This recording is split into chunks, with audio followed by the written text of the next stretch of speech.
Chapter 1. You hear breathing in the dark. You wake up in the dark, not because you wanted to, but because something is breathing, and it isn't you. It's slow, heavy, almost wet, like someone is dragging their lungs across the dirt under your bed. You freeze, not out of fear. No, not yet. You're freezing because that's what people do in your village when they hear it. They lie still, eyes wide open, listening for the thing that is not supposed to be there. And tonight, it's your turn. You remember what the old woman said. Her back was bent like a dying willow, and her breath always smelt like garlic and something sour. She told you to do one thing, just one. Put a piece of cheese and a lock of clean hair under your bed. Not dirty hair, mind you, clean, washed, and not moldy cheese, fresh. That's the only way to fool the midnight demons. They hate cheese, but they can't resist it either. She had smiled when she said that, a long, slow smile, like she knew something you didn't. And now you wish you'd listened sooner.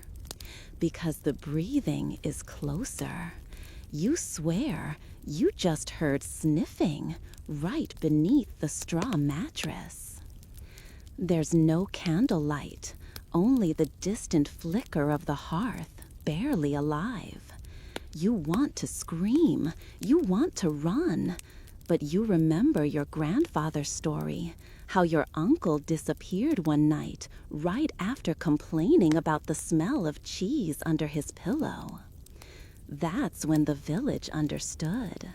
It's not the cheese that's dangerous, it's what comes looking for it. You reach under the bed, slowly. Your fingers tremble. The dirt is cold, damp, and then, yes, there it is. The small cloth pouch your grandmother gave you. Inside, one piece of goat cheese and one lock of hair, yours. You hold it close. You're supposed to place it just outside the threshold, not throw it, not bury it, just offer it. Because demons, they say, are picky eaters. They like their hair straight and their cheese soft. You tiptoe to the door. Every wooden floorboard beneath you whines like a dying cat. The wind outside is howling now. Or maybe it isn't wind. Maybe it's laughter. Too high to be human, too dry to be natural. You kneel, place the pouch beside the door, and whisper the line your mother taught you. What's mine is mine, what's yours is yours. Leave your hunger, take the offering. And then nothing. Silence. You stare. You wait. The breathing has stopped. You return to bed, lie down. The straw scratches your back. The cold presses against your chest like a stone. And then you hear it again. But this time, it's not under your bed. It's in the rafters, chewing, soft, wet, satisfied. You don't move. You don't breathe. Because if the cheese is gone, then something else is here now. Chapter 2. A demon named Bloat. His name was Bloat. That's what they called him. They didn't shout it. They whispered it. because everyone knew if you say his name too loud, he gets hungry. And he was always listening. You first heard of him when you were 5, too young to tie your own sandals, but just old enough to bury your goat. They said the goat died of bloat. The stomach twisted, the belly ballooned, the eyes rolled white, and then silence. But the priest refused to bless the carcass. He shook his head, crossed himself, and whispered, "Not natural. That's not rot. That's him. Bloat." You asked your grandmother what that meant. She spat on the floor, waved her spoon, and said, "He's not a demon. He's a guest, and we fed him." A guest? You asked how someone could be a demon and a guest. She didn't answer. She just opened the cupboard and showed you 3 things: a tiny ball of goat cheese, a rusted nail, and a knot of human hair stiff with old sweat. She said, "This is what keeps him out, or at least keeps him full." You remember the silence that followed, the fire popping, the sound of wind whistling through the cracks in the walls, and somewhere outside the faintest gurgling, as if someone were drowning in soup. Bloat wasn't a creature you saw. No horns, no claws, no sulfur. He lived in stomachs. He squatted in bellies like a fat, gassy frog, twisting your guts with invisible fingers, tickling the inside of your ribs until you either threw up or begged to die. Pause. Some said he came with spoiled food. Others believed he was punishment for gluttony. But the old ones, they said he was born in the first cheese ever made. They say a shepherd once left his milk out in the sun and forgot it for 40 days. The sun turned it yellow, the air turned it bitter, the devil turned it alive. And when he ate it, the shepherd died screaming, clutching his swollen belly and burping Latin prayers. That was Bloat's birth, and every cheese since carries a bit of him. In your village, they kept a book. It wasn't a Bible. It wasn't even a book, really. Just a bundle of damp parchment tied with old twine, kept behind the bread oven. They called it the Bloat Book. It listed the names of those who died with their bellies round. Not fat, round, like a drum, like something was trying to crawl out. The entries were always the same. Marta, age 12, bloated after cheese and lamb. Elias, drunk, burst belly. Goat, exploded. Midwife, unknown cause. Head and stomach twice size. Air smelled of vinegar. 1 name per page. Each name followed by 3 scratches, like claw marks. And a final word, fed. You remember the warnings. Never eat cheese after sunset. Never speak while chewing. And never, ever laugh at the fat. Because laughter was an invitation. Pause. There was once a boy, Marco. He made fun of a woman who couldn't fasten her belt.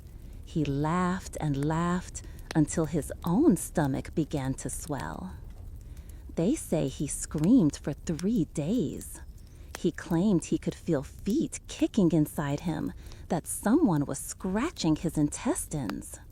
On the 4th day, he burst. No blood, only curdled milk and something that smelled like feet. Pause. They burned his bed and buried his belt. But they say if you walk past the old well at night, you can still hear the sloshing sound of Bloat swimming. You might wonder, why cheese? Why not wine or meat? Why was cheese the sacred fuel?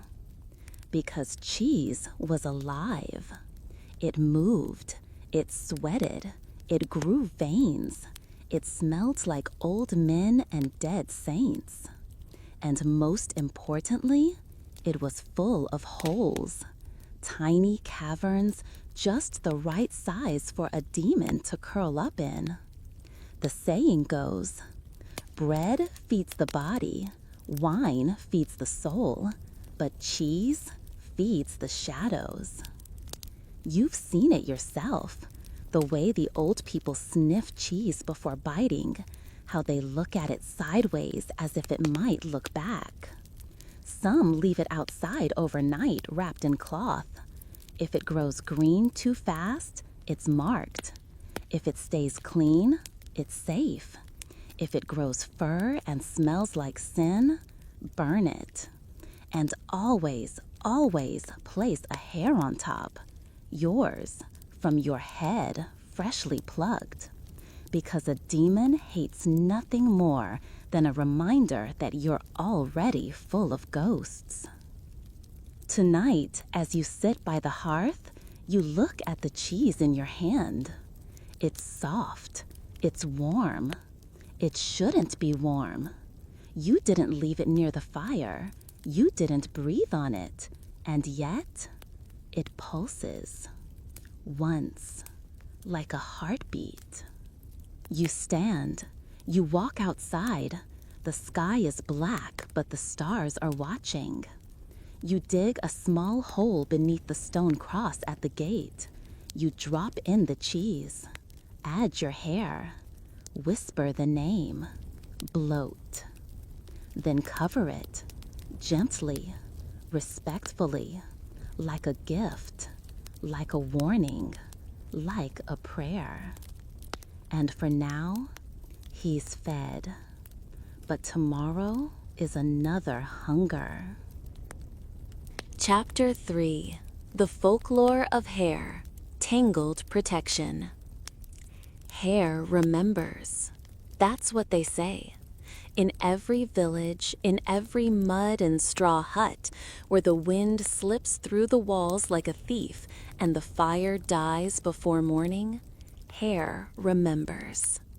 It remembers who you've touched, who you've cursed, who you've buried, and who whispered your name while you were asleep. That's why no one in your village leaves hair lying around. No brushing by the window, no trimming in the open, and absolutely no throwing it in the fire, because fire makes it scream, and demons love the sound. You remember when your sister cut her braid. She was only 13, but she thought herself clever. She said, "It's hot, I'm tired, and I don't want lice anymore." She left it on the table, just sitting there, like a coiled serpent, thick and dark and careless. That night, she woke up coughing. She said it felt like someone had stuffed cloth down her throat.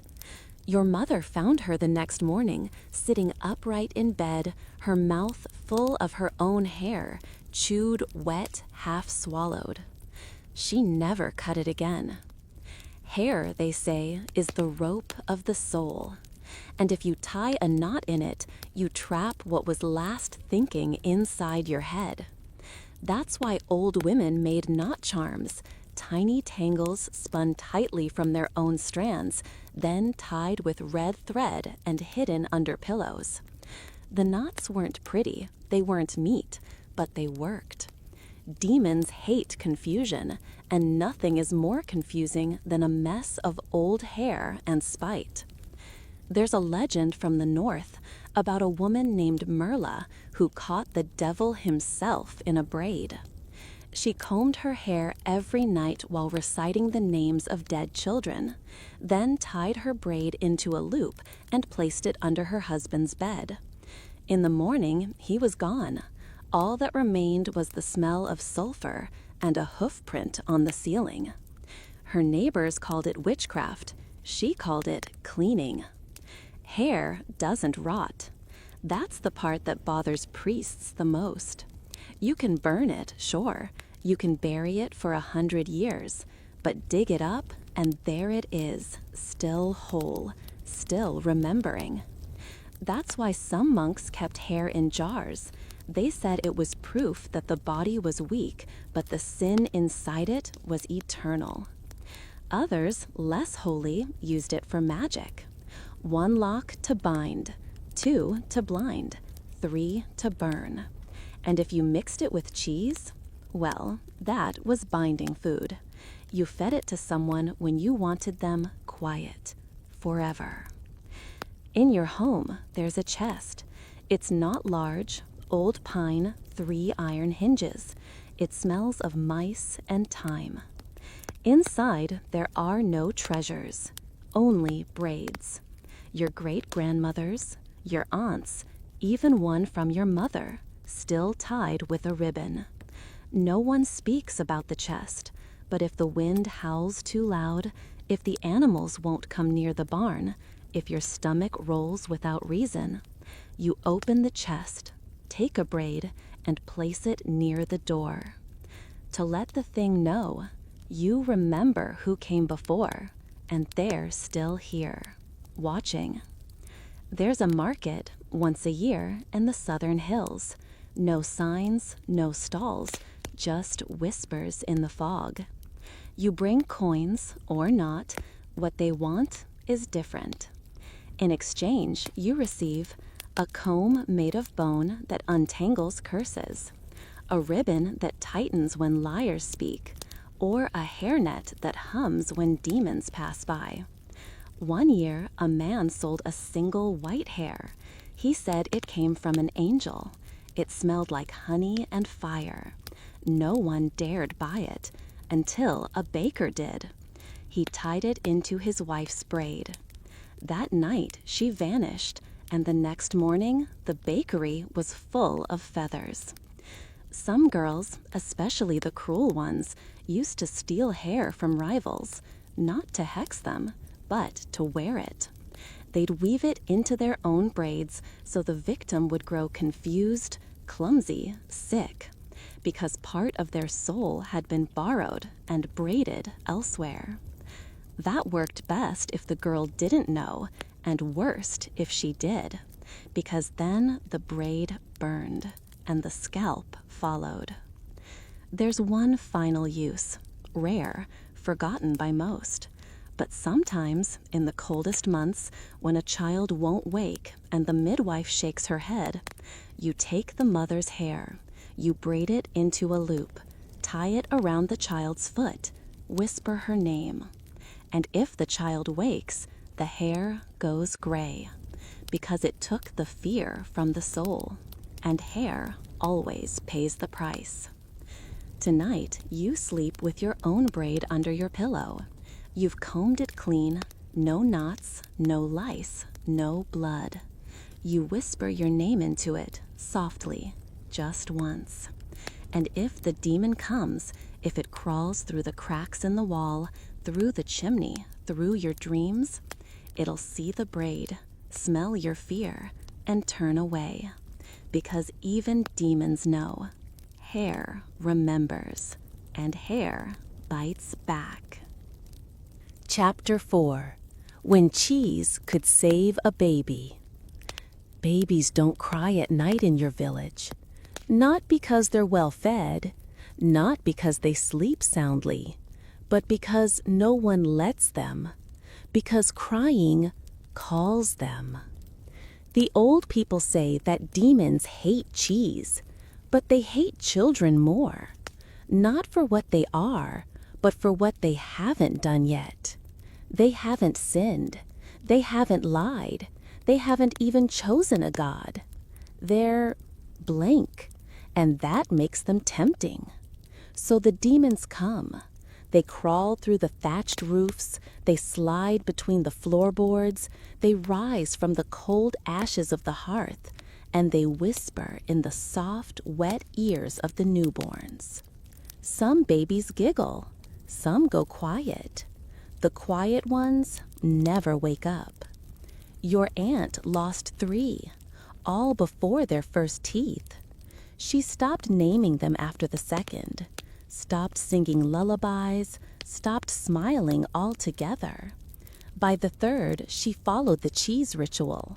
She didn't believe in it, of course. She was modern, educated. She read Psalms in Latin and boiled everything twice. But still, she placed a warm lump of goat cheese on her baby's chest right before bed, wrapped it in linen, tied it with red thread. She said it was for warmth, but everyone knew it was for something else. The child lived, and the next morning the cheese was gone. No one asked where it went. In older days, cheese was made at home, in pots that never saw daylight, stirred with bones, set with ash, and whispered to as it hardened. Mothers kept the first batch after childbirth. It was sacred, the milk of protection. They rubbed it on the child's forehead, placed slices on windowsills, buried chunks beneath the cradle. Because if a demon came and smelled cheese, it would stop. Not because it feared it, but because it wanted it more than the child. Cheese was the bait, a decoy soul. If the cheese curdled too quickly, the child was already marked. If the cheese melted overnight, the demon had fed. If the cheese vanished entirely, then you slept too long. There's an old lullaby. You were never taught it formally, but every child in the village hums it under their breath. It goes, "Curds for the crying, whey for the weak. Let demons eat dinner while babies still sleep." Mothers sing it without realizing. Hands on the crib, eyes half shut, voice like a fading candle. It's not a song, it's a warning. One woman, Moretta, the midwife, had a strange method. She used to shape cheese into tiny human figures, round heads, stubby arms, no legs. She called them sleeplings. Each baby got one, placed in the crib beside them. She said if the demon came and saw a baby and a sleepling, it would get confused. It would take the wrong one. One night, someone saw a sleepling twitch, just once, as if something inside was still digesting.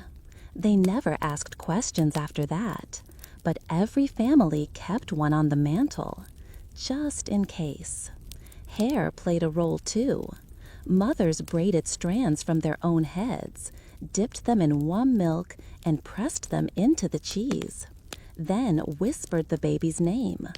"This is mine. This is not yours. Feed on this and leave what breathes." If the hair turned black overnight, it meant the demon had tasted. If it smoked, the child was safe. If the braid was gone, someone would die by sunset. It wasn't science. It wasn't magic.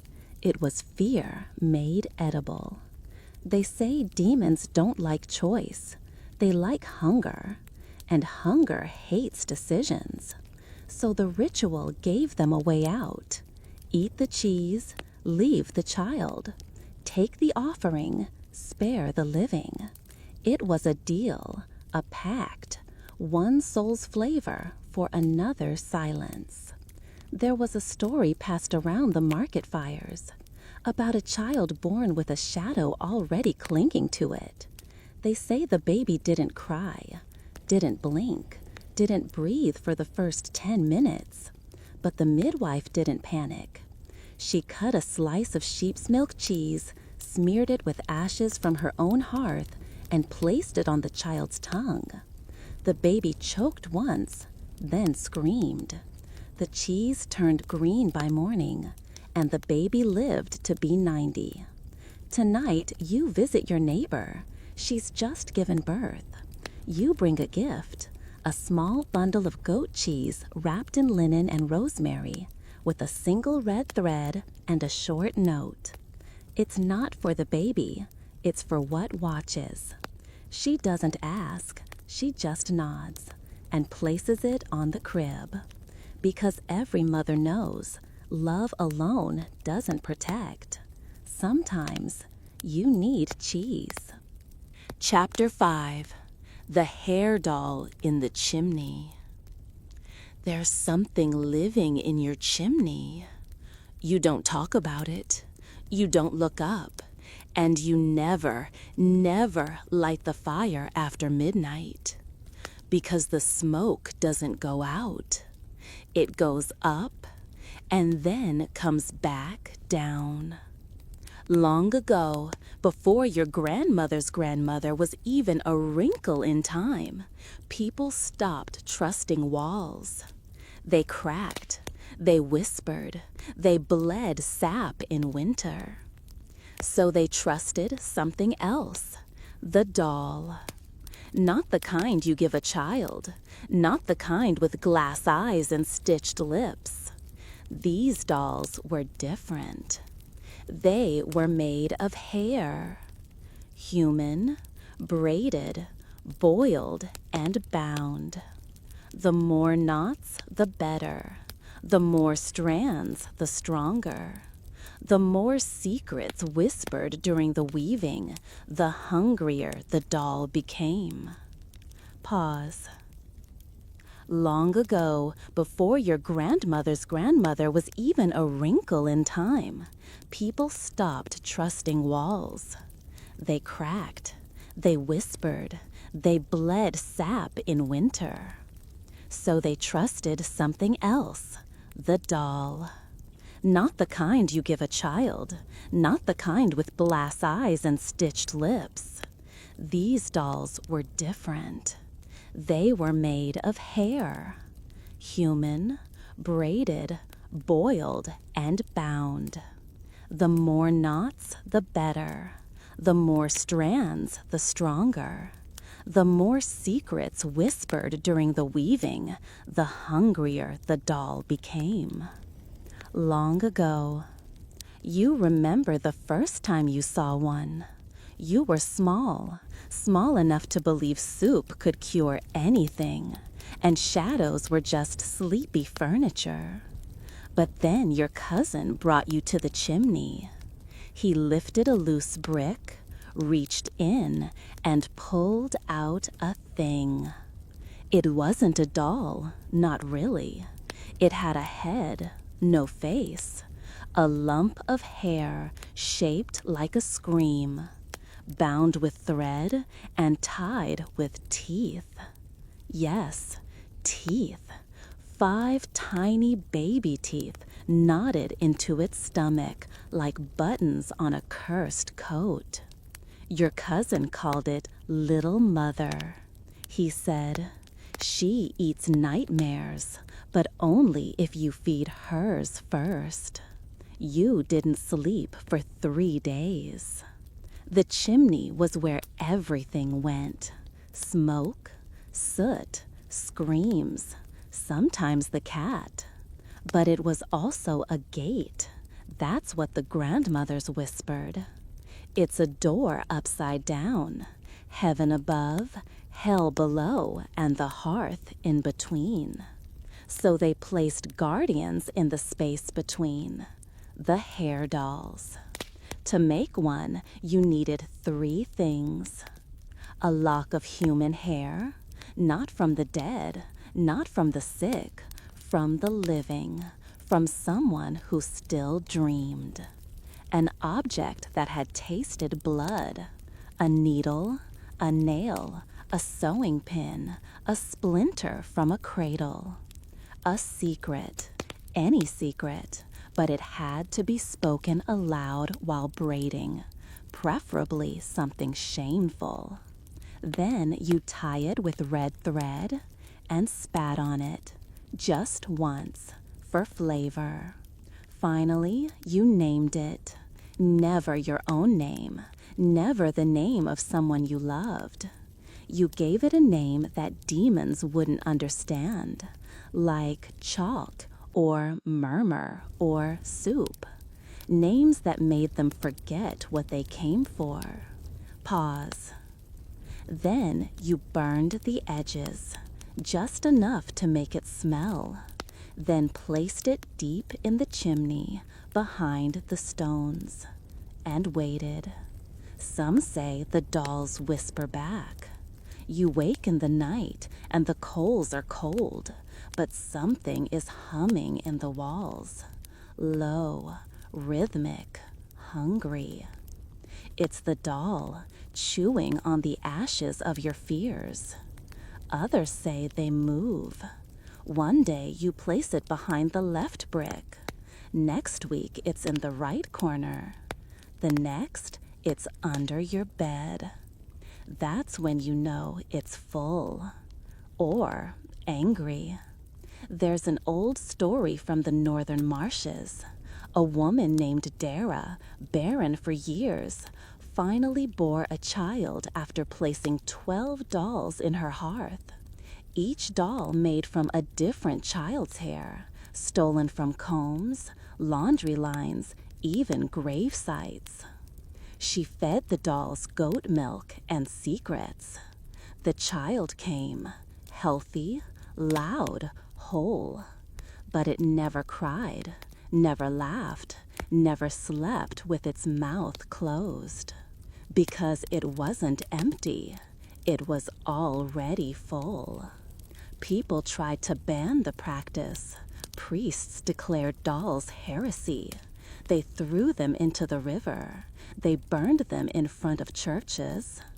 One burst open and bled black string for an hour. But for every doll burned, 2 more were made in silence. Because fire can't stop fear. It only makes it glow. Your neighbor, the one with too many dogs, has one in her chimney. You've seen it. She calls it lucky, feeds it bones. She says it keeps her husband faithful.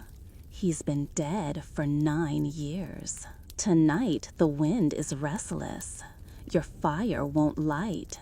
The smoke curls downward, and something is knocking softly on the inside of the bricks. You know what to do.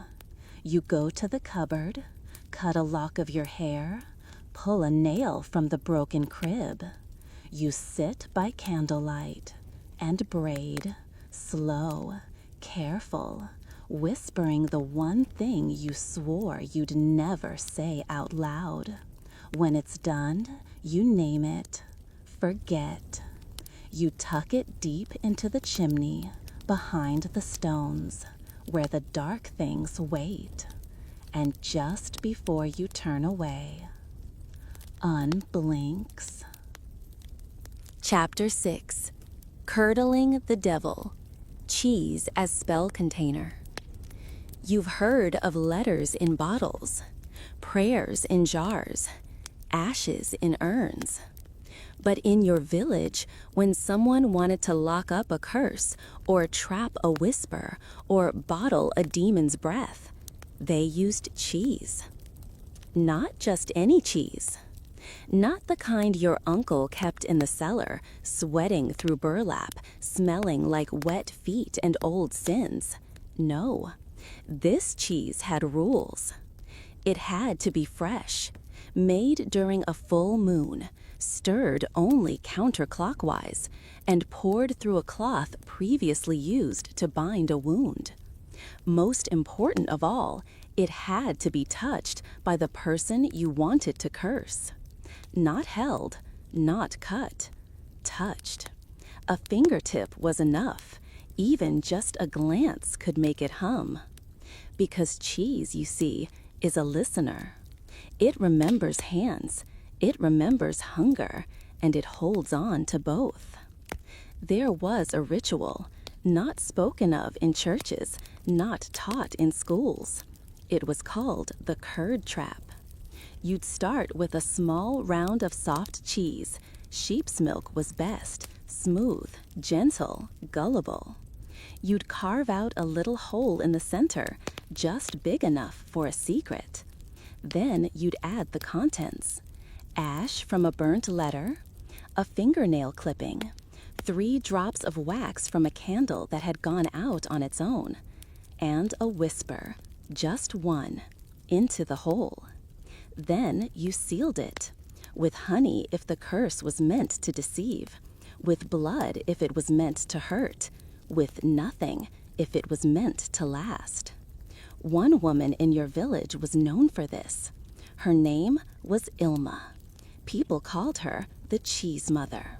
She never married, never had children, but every year a new baby showed up at her door, swaddled, silent, never claimed.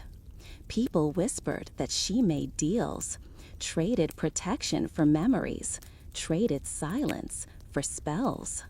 Her cheese was pale, almost white, soft enough to spread on bread, strong enough to bind a lie. If you wanted someone to forget, she had a cheese for that. If you wanted a wound to reopen, she had a cheese for that too. And if you wanted someone to vanish, she'd give you one wrapped in black cloth with a hair inside it that wasn't yours. They say demons love cheese, not for its taste, not for its texture, but because it's alive. It breathes, it ages, it stinks of time and death and human touch. Demons don't eat it, they crawl into it. You once saw a wheel of cheese split open at market. It was sunny, the air smelled of onions and salt. A farmer cracked the round with a knife, and out came a hiss. Not steam, not gas, a hiss. Then silence, then flies. No one bought the cheese, but no one dared throw it away. They buried it under the stone where no plants grow now. That's where the children dare each other to go at night. It's called the breathing rock. There's another version of the trap. A traveling butcher once told it to you in exchange for a drink. You take a chunk of curd, hollow it with a spoon made of bone, and place inside a broken tooth, the eye of a newt, a coin that never belonged to you. Then you chant, "What curd holds, devil keeps. What's sealed in cheese, the shadow eats." And you toss it into the well. If the water hisses, your curse was accepted. If the water bubbles, your curse will return. If the water speaks, run. You once found a cheese like this in your cellar. You were just a child chasing a rat, but instead you found a wheel wrapped in leather. You cut it open. Inside was hair, not braided, not combed, just clumped, stuck with something brown, and in the center, a baby tooth. You told no one.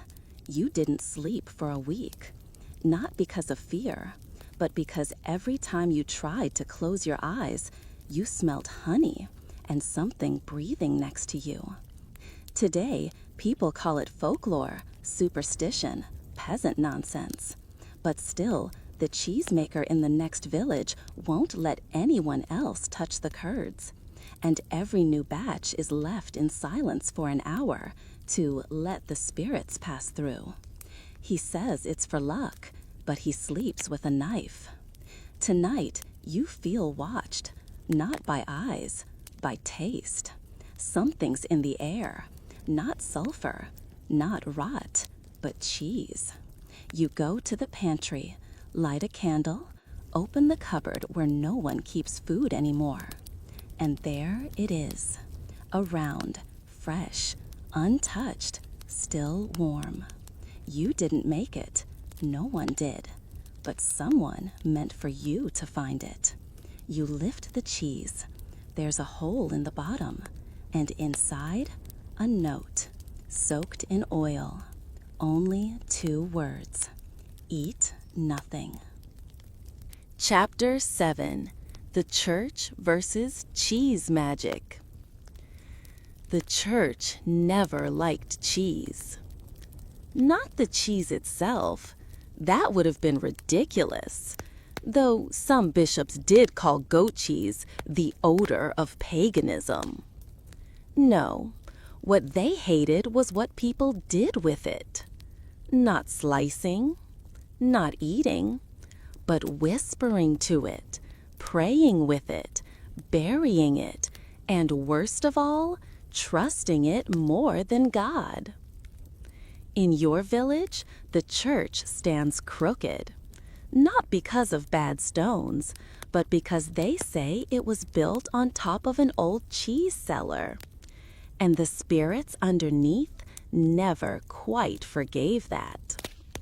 No matter how many candles are lit, the air inside always smells faintly of curdled milk.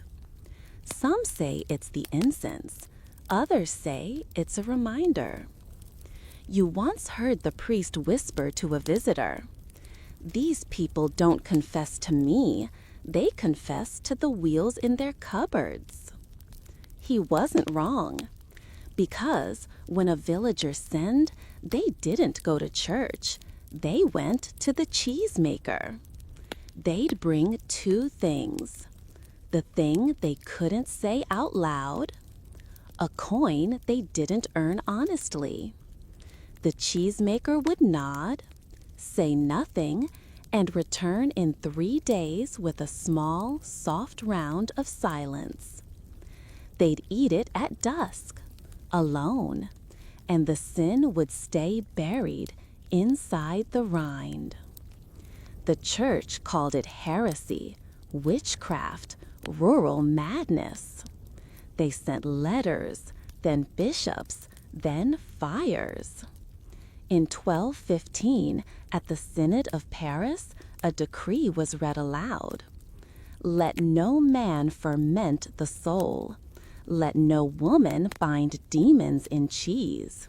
For that which curdles the flesh may not purify the spirit. 2 monks fainted during the reading, possibly from the smell, possibly from guilt. Because monks, as it turns out, made excellent cheese. The irony was delicious. In remote monasteries, monks aged wheels in cool cellars, marked them with sacred signs, blessed them with Latin phrases. But they called it preservation, not magic. Because when the church uses cheese, it's divine. When peasants do, it's demonic. There's a famous tale of a village called Lork. A priest there tried to ban cheese rituals entirely. He gave a sermon titled, "Only God May Curdle." The next morning, he was found on the altar floor, his body completely stiff, his skin white and cracked, like over-dried Parmesan. The villagers didn't ask questions. They just placed a wheel of soft cheese in his hands and gave him the quiet burial of a man overcooked. Since then, the phrase in the region is, "Don't challenge the rind." Pause. But it wasn't just about belief. It was about control. The church wanted your soul, your guilt, your gold. But cheese wanted your fear, your silence, your little rituals you never wrote down. And the church could never quite compete with that. Because cheese didn't need buildings, it didn't need books, it didn't burn people for asking the wrong questions. It just sat there, in the dark, waiting, listening, becoming useful. Some priests tried to compromise. They allowed blessed butter, sanctioned milk miracles, even wrote sermons about the lamb of lactose. But the people weren't fooled. Butter melts, milk spoils, only cheese remembers. One inquisitor, Father Calixte, wrote in his diary, "The cheese speaks. It does not shout, but it answers in mold, and the people obey it. He later disappeared. His room was found cold. The only clue? A single wheel of cheese on his bed with his rosary buried inside. They tried to ban it all. The rituals, the burying, the whispering into curds. One town even passed a law. No cheese may contain more than milk, salt, and divine approval. It failed.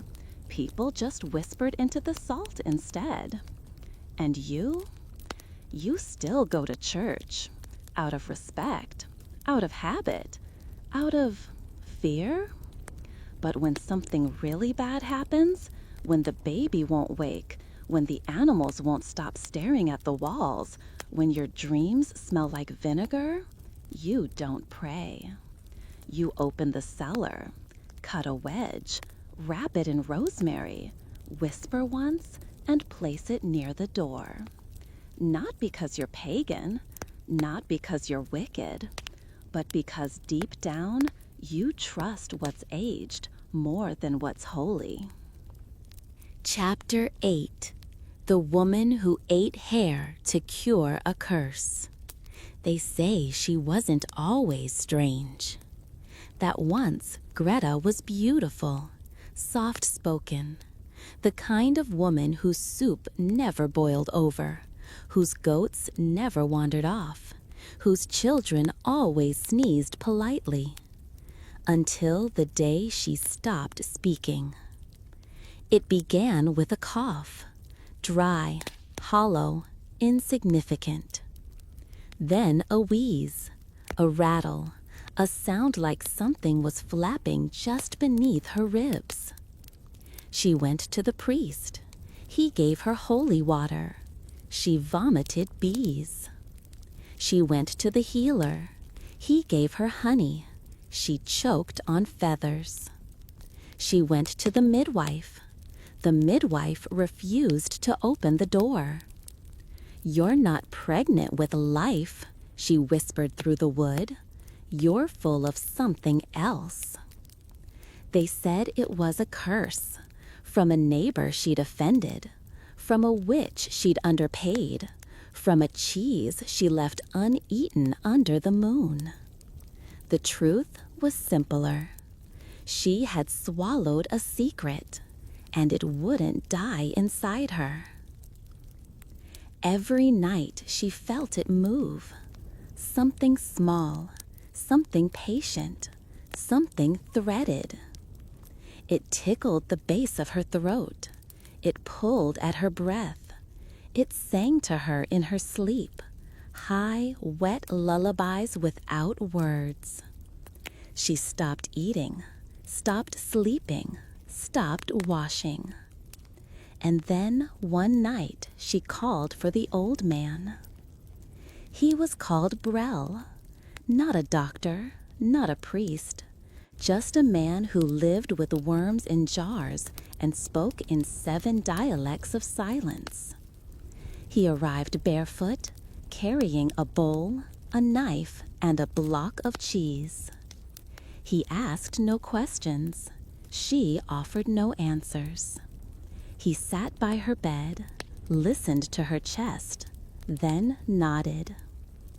"It's in your stomach," he said, "and it has made a nest." He took a lock of her hair, combed it with fingers, sniffed it, then cut it. 12 strands. He braided them slowly, tied the braid in a knot, and pressed it into the cheese. Then he handed it to her. "Eat." She stared. He stared back. "If it came in through your mouth," he said, "then it must go out the same way, through fear or through memory. Choose." She chose memory. She bit. It was bitter, wrong, alive. The braid scratched her tongue. The cheese screamed, not aloud, but deep in her teeth. She gagged. He held her jaw shut. Swallow. She did. They say she convulsed for hours, spoke in 7 voices, coughed up pebbles. Her belly rumbled like a storm in reverse. And then silence. A silence so heavy it broke the window. By morning she was asleep, peaceful, pale, and beside her on the pillow, a clump of black hair, soaked in bile, wrapped around something soft, a feather, still warm. She never spoke of it, but she lived, and that was enough. Though she never grew her hair again, kept it shaved close, like a monk or a prisoner. And sometimes when the wind howled, she'd smile, because the thing that once lived in her stomach still sang in the chimney. Years later, someone found her journal. The last page read, "It wasn't a curse. It was a memory, and memories rot in silence. You must chew them, or they chew you." People still whisper her story. When the throat tightens, when the stomach rolls, when dreams taste like metal and milk, they say, maybe you just need a little cheese and a bit of your own hair. Chapter 9. The Cheese That Screamed at Night. You don't expect cheese to make noise. Not really. Not beyond the usual sigh as it softens, the faint whisper of mold blooming. But this one screamed. It was a Tuesday, which matters because screaming cheese never happens on Sundays. Too many prayers in the air, too much salt in the bread. But Tuesdays are hungry. Old Tomas brought it to the inn, wrapped in cloth, dripping slightly, warm like something recently exhaled. He didn't say where he got it, didn't explain the stains, just placed it on the table and said, "Don't cut it too deep, it remembers." Everyone laughed because everything in this village remembers, the spoons, the bread, even the mice. But still, no one touched it. At night, it began to hum, soft at first, like wind through reeds, then sharper, like a kell, then human. At exactly 3:07 a.m., the sound changed. It became a scream. Not loud, not long, just one thin, horribly personal wail, as if someone, somewhere, had remembered how they died. They burned it, of course, tried to, but it wouldn't catch. The fire curled away from it. The coals hissed. The wood cracked like knuckles. So they buried it, under stone, deep, near the old well where frogs refused to sing. But the next night, the screaming came back from inside the walls. The priest said it was demonic. He came with incense in Latin. The cheesemaker said it was spoiled. He came with salt and vinegar. The witch said it was hungry. She came with a spoon. None of them were right, because when they finally cut it open, they found a tooth. Small, human, still bleeding. No one knew whose it was, but the cheese shrieked louder that night. Years passed, the inn closed, the cellar flooded. The building was swallowed by ivy and rumor. Children dared each other to knock on the door. None stayed past midnight, because always, without fail, at 3:07, the cheese screamed. Even though no one knew where it was, even though no one remembered what room, even though some swore it had been eaten. One night, a drunk man stayed behind. He laughed at the stories, threw a bottle at the chimney, shouted, "If your cheese, scream now!" It didn't, but 2 days later, he woke up with a chunk missing from his calf, neatly carved, still warm.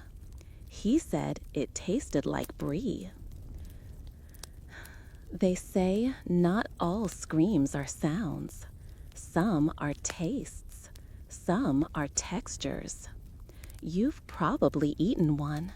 That sudden metallic tang at the back of your throat. That strange echo on your tongue. That's not spice. That's not salt. That's a memory trying to escape. And sometimes memories don't want to go quietly. So next time your cheese hums, don't eat it. Don't burn it. Don't bury it. Whisper to it, gently, softly. Tell it your secrets. Because maybe, just maybe, that scream isn't anger. Maybe it's just lonely. Chapter 10. Tangled Curses and Hair Burials. Hair isn't supposed to move on its own. It's not a snake. It has no muscles, no voice. But in your village, hair has moods. It tangles when you lie, falls out when you're cursed. And if you find a braid where you never left one, you've been chosen. Curses don't start with blood here. They start with knots. Tiny, accidental ones. A twist in your necklace, a shoelace that ties itself, the drawstring of your trousers wrapping around your ankle 3 times. That's the sign. Someone's tangled your name. It's an old magic, forgotten by most, remembered by those who still sleep with combs under their pillows. You take a strand of someone's hair, from a pillow, from a brush, from a hat left too long on the hook. You don't need the whole head, just a single whisper of who they are. Then you tie it. 1 knot for silence, 2 for sickness, 3 for sleep that never rests. 4 knots? That's a death sentence. They don't burn the hair afterward. That's too final, too merciful. No, they bury it, but not in the ground.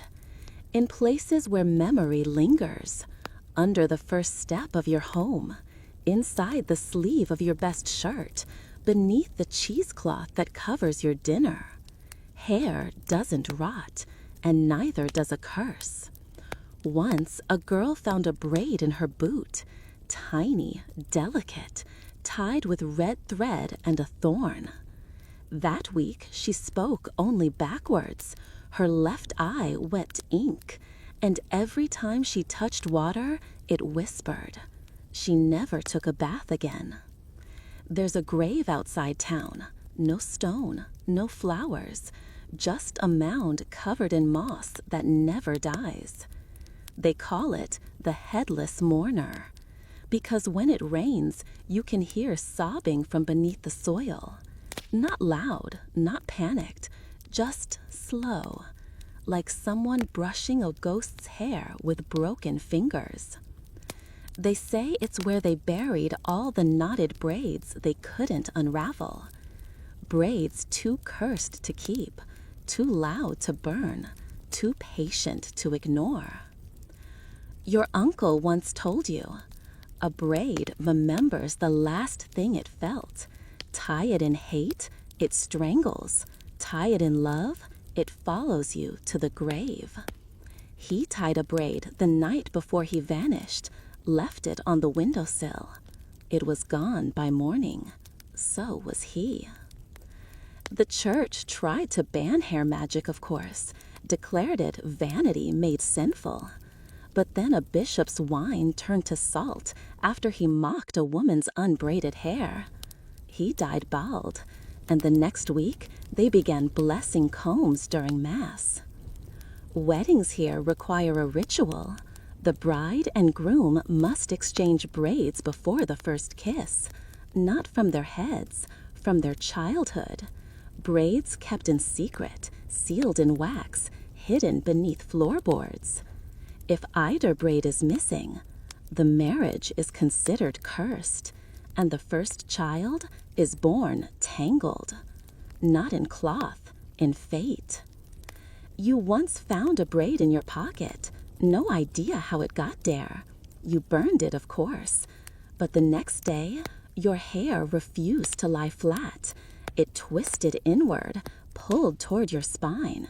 You woke up choking on your own strands. There's one last secret. When someone dies alone, unloved, unmourned, their hair keeps growing. Underground, silent, searching. For knots, for names, for revenge. That's why you always cut the hair of the dead and bury it separately, far away, with a pinch of salt and a clove of garlic. Or better yet, tie it once, twice, thrice, and leave it under someone else's door. Tonight, you brush your hair slowly, counting strokes, checking the comb. 1 strand, 2, 7, too many. You hold them in your hand. They feel warm. You know what to do. You walk into the garden, dig quietly, and bury them. Not because you're cursed, but because you don't want to be. Chapter 11. The Exorcist with a Cheese Knife. He wasn't supposed to be an exorcist. He was just a cheesemonger. 1 eye, 2 thumbs on 1 hand, and a limp that squeaked. His name was Petrol. He wore the same apron every day, talked to cows like they were women, and had a birthmark on his cheek shaped like a crucifix, or a question mark, depending on the light. No one really liked him, but no one dared dislike him either, because Petrol owned the only knife that had ever made a demon scream. It was an accident, probably. He was just cutting a wedge of old sheep cheese. It had been aging for years, maybe too long. It smelled like regret and sour prayers. He sliced. It hissed. The candle blew out, and something inside the cheese growled. The ground shook. The air turned to vinegar. And Petrol, without flinching, picked up the knife, licked the blade, and said, "Your rind is weak." The demon left immediately. Just like that. Word spread. People came from 3 villages away, not for cheese, for salvation. They brought cursed dolls, haunted spoons, children who barked in Latin, cats that levitated, and husbands who hadn't blinked in 6 weeks. Petrol charged 2 coins and a loaf of bread, 3 coins if the demon talked back. He never wore robes, never carried a cross, just the knife and a wedge of cheese, usually the same one. His methods were unconventional. He didn't chant, he didn't scream, he didn't sprinkle holy water.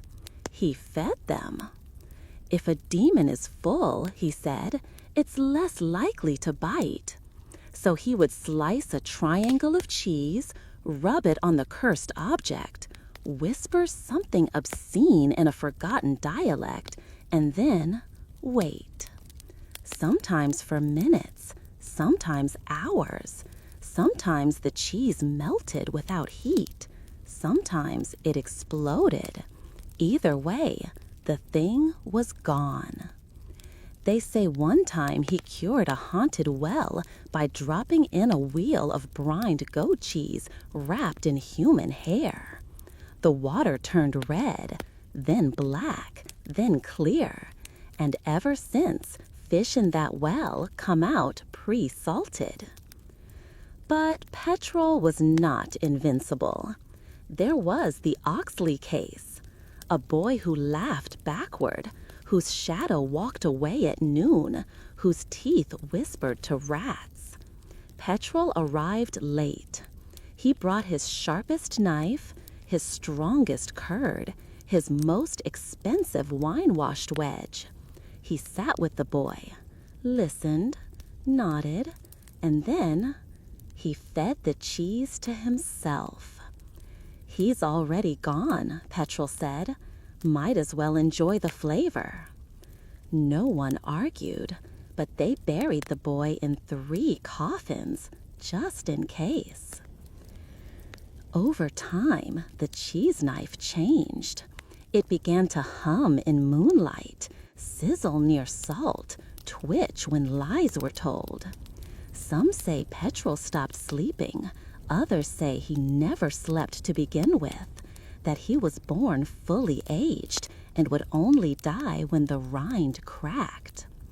One winter he vanished, just left his shop, left the cows, left the knife, stuck in a wheel of blue mold so strong it made grown men weep. No one touched it. They just left it there, covered it in a glass case, lit a candle, and whispered his name when things moved in the attic. Petrol, the exorcist who never blessed a soul, but always fed the darkness first.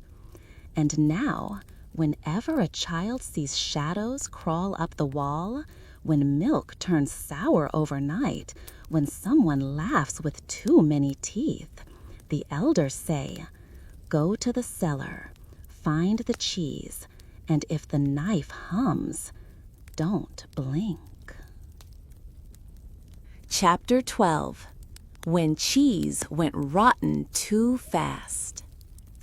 You can tell a lot about a household by how fast their cheese rots. Too slow? They're hiding something. Too fast? Something's watching them. There's a rule in your village.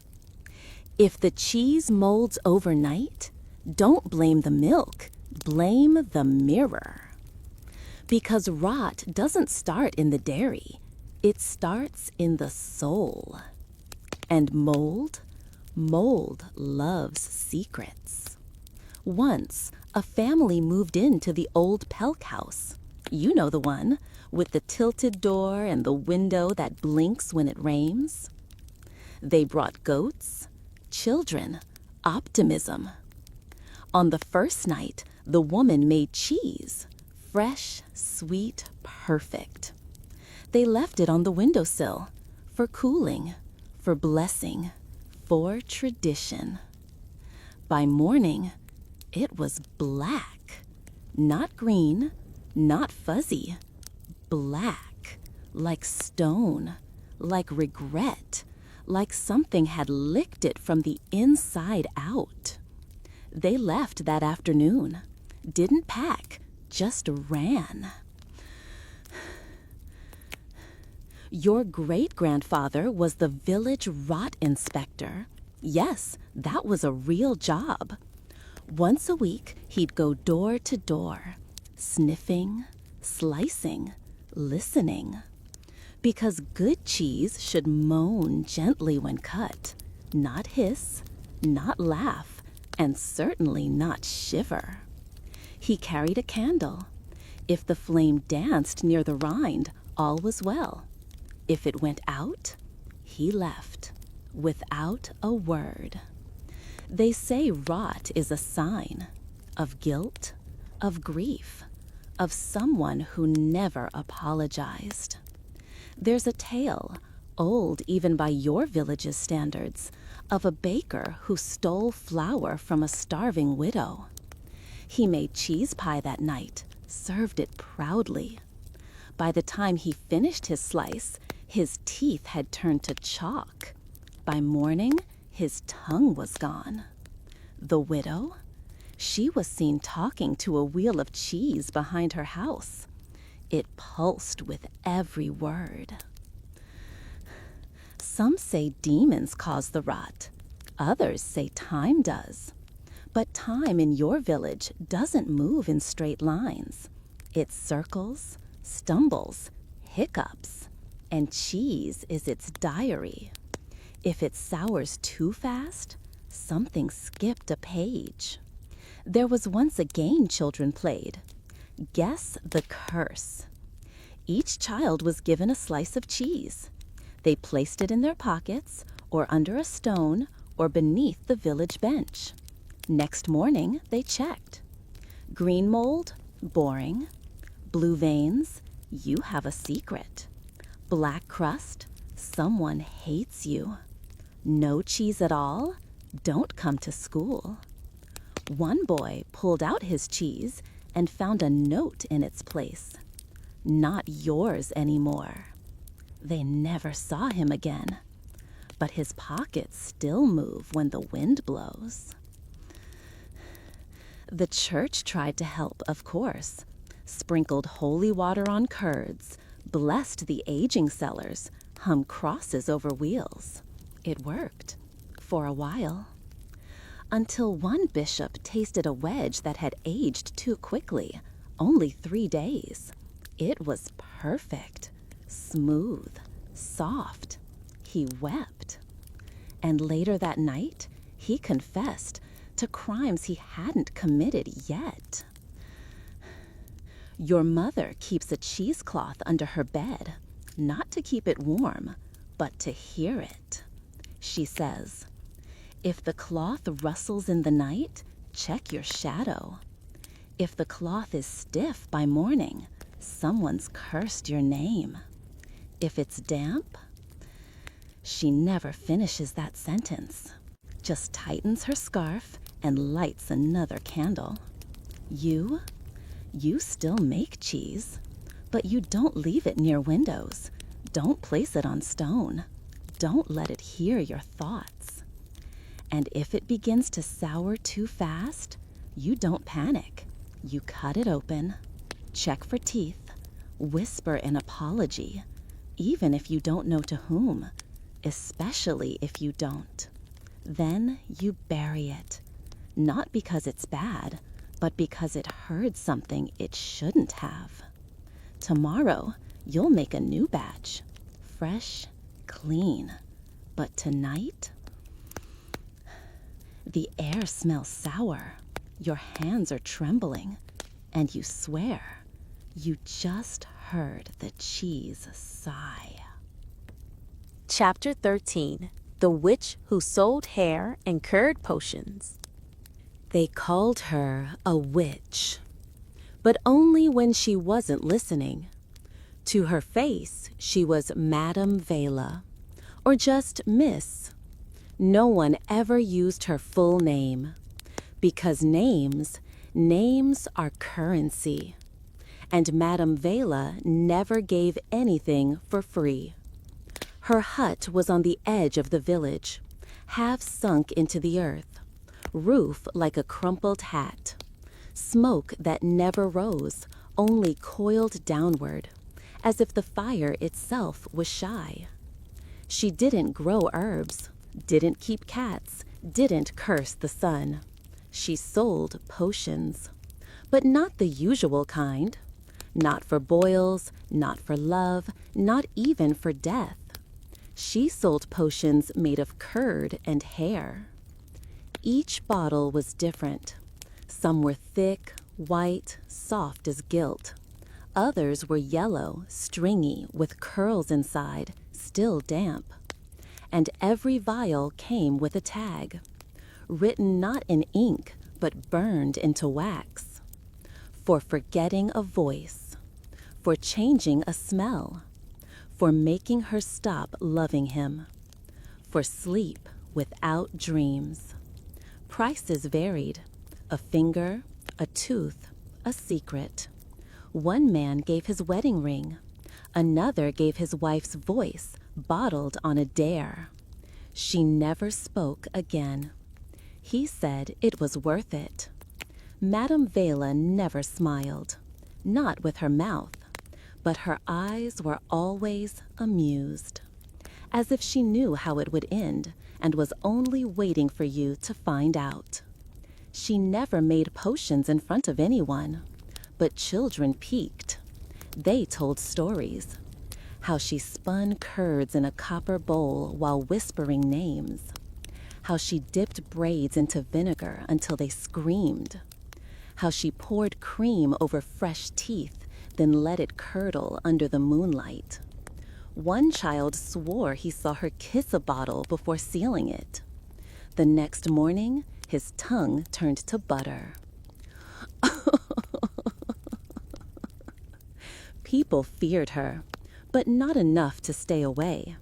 When husbands strayed, wives bought curd to bind his gaze. When cows stopped milking, farmers bought udder whispers. When nightmares became too vivid, well, she had a potion for that too. One drop under the tongue, and the dream would stay asleep forever. Sometimes two forever. She had rules. Never ask what's in the bottle. Never drink it cold. Never let it touch silver. And if you broke the rules, you wouldn't die. You'd just change. Your skin might hum. Your hair might move on its own. Your reflection might start blinking before you do. One man sprouted mold from his eyes. He said it smelled like rosemary. His wife left him. Madame Vela did not refund.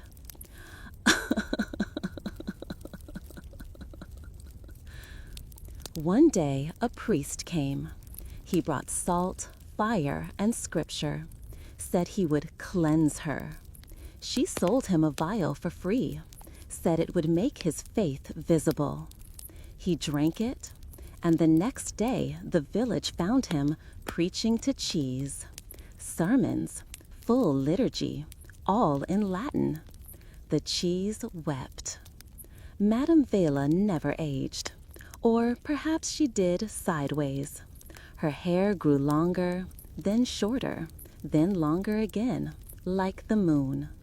Her scent was always the same: milk, ash, and something sharp, like iron and memory. One year she vanished, left behind dozens of bottles sealed with hair and beeswax. No note, no goodbye. Just a sign on the door. All debts forgiven, all names returned. Do not open unless absolutely ready. No one was. The hut caved in weeks later. Some say she became the smoke. Others say she never left, just moved deeper underground, where the curds grow rich and the hair no longer needs a head. Tonight, you dream of her. She stands in your doorway, offering you a vial, white, smooth, still warm. You ask what it's for. She whispers, to remember what you buried, and to forget who buried you. You take it, you drink, you wake up with someone else's braid on your pillow, still wet. Chapter 14. Cheese as Soul Trap. In your village, the dead do not always stay where they are buried. Some wander, some whisper, some wait. But the worst ones return inside. Not into their homes, not into their bodies, but into cheese. You weren't supposed to know that. It was one of those truths reserved for midwives, gravediggers, and the old men who still speak to the fire before they sleep. But once you've seen it, once you've cut into a soft wheel and heard it sigh, you understand. Some cheeses are occupied. There's an old rule. If a soul isn't blessed within 3 days, it seeks something familiar, something warm, something fermented. And what's more familiar than milk, curdled by time, pressed by hands, and left in the quiet? A soul, they say, will cling to anything that smells like before. And cheese smells like a body waiting to be named. Your great-aunt Marta kept a wheel in her attic, wrapped in linen, tied with string, placed on a shelf no one dared touch. She called it the Quiet One. She said it held her husband's soul. He died during harvest. No priest, no cross, no final word. Only silence. So she wrapped the silence in cloth and pressed it into goat cheese. Every year, on the date of his death, she lit a candle beside it, never spoke, never cried. And if you listened carefully, you could hear something whispering inside the rind. Some do it intentionally. It's called soul sealing. When a person dies unshriven, unconfessed, unblessed, you take something they touched, a shirt, a ring, a lock of hair. You mix it into curds, salt it with tears, shape it by hand. And then you press the cheese. Wrap it in ash, bind it in twine, place it on the hearth or bury it under the threshold. Not to honor the dead, to contain them. Because sometimes souls don't rest, they wander. And wandering souls are like spilled milk, they sour everything. Children won't sleep, dogs won't eat, fires won't catch. But a trapped soul, that's manageable. That's polite. A polite haunting is the best you can hope for in this life.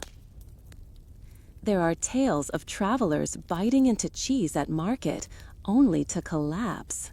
Eyes open, mouth still chewing, but gone.